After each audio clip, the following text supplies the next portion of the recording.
শুনতে খারাপ লাগলেও এটা সত্যি যে আমাদের দেশের বেশিরভাগ বিবাহিত পুরুষেরা সম্পর্কের মাঝে সঠিক ভারসাম্য রক্ষা করতে পারেন না বলেই অনেক বাড়তি মানসিক ধকল তাদের সহ্য করতে হয়। আজকের এই ভিডিওতে বলবো যেসব পুরুষেরা শান্তি রক্ষার খাতিরেই হোক বা অন্য যে কোনো কারণে নিজের স্ত্রীর থেকে কথা গোপন করেন, তারা কিভাবে এটা না করেও সুখে শান্তিতে একটা ধকলমুক্ত সংসারের অভিজ্ঞতা নিতে পারেন। তাদের জন্য রইল আমার 5টি ছোট্ট পরামর্শ। শুনে অবশ্যই জানাবেন আপনারা একমত হতে পেরেছেন কি না। 1. বিয়ের আগে আপনার পরিবারের লোকই হয়তো আপনার জীবনে সর্বেসর্বা ছিলেন, কিন্তু যেই মুহূর্তে আপনার বিয়ে হয়ে যাচ্ছে সেই মুহূর্তে আপনার জীবনের গুরুত্বপূর্ণ মানুষদের তালিকায় আপনার স্ত্রীর নামটাও কিন্তু জুড়ে যাচ্ছে।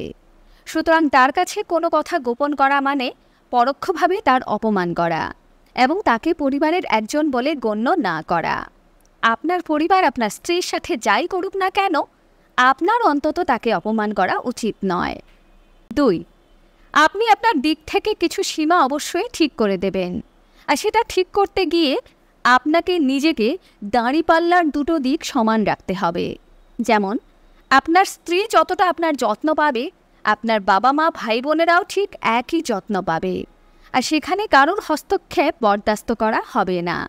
সেটা আপনাকে তাদের সকলের কাছে স্পষ্ট ভাষায় বুঝিয়ে দিতে হবে, কোনো রাগঢাক করবেন না। 3. আপনি যেমন চান না আপনার পরিবারের অন্যরা আপনাকে ভুল বুঝুক, তাহলে নিজের স্ত্রীর বেলায় যেন সেটা আলাদা না হয়। কারণ বাকিদের সাথে আপনার সম্পর্ক সেই ছোট্টবেলা থেকে, কিন্তু আপনার স্ত্রীর সাথে আপনার সম্পর্ক প্রাপ্তবয়স্কে এসে।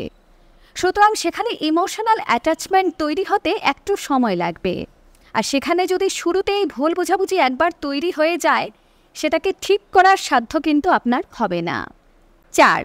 আপনি যখন আপনার স্ত্রীর থেকে কিছু আড়াল করবেন, তখন সেও কিন্তু আপনার থেকে অনেক কিছু আড়াল করতে চাইবে।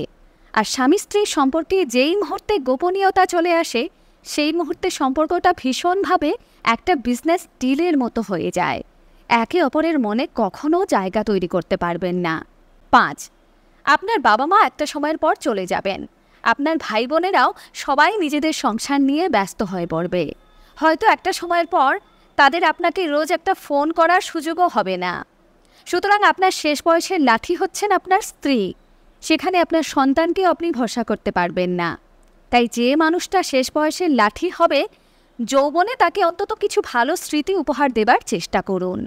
ধন্যবাদ।